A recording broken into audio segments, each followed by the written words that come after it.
Absolutely no sign whatsoever. Both sides say their doors remain open. They want to sit down and talk, and neither is talking to the other. I understand there are informal talks taking place behind the scenes, but this is always what happens in any given dispute. So the channels are certainly there, but at the moment this dispute is as bitter as it was since the first strikes were called.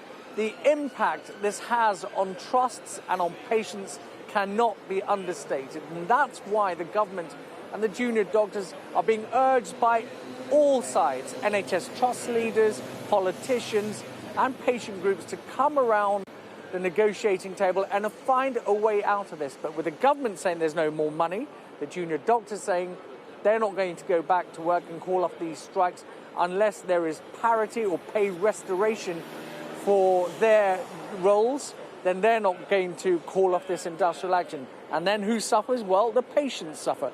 And according to NHS providers, they're saying this 800,000 cancelled appointments is an underrepresentation. They think that figure could edge towards over 1 million cancelled or delayed appointments because NHS trusts do not make appointments on the days that these industrial actions, these strike days, are due to take place. So they're not cancelling any operations and they're not booking any operations in. So if you think about the impact that has had on the NHS, it is phenomenal. Also, the fact that they can't now, the NHS trusts have been told by the High Court they can't go and get agency staff, they have to rely on bank staff.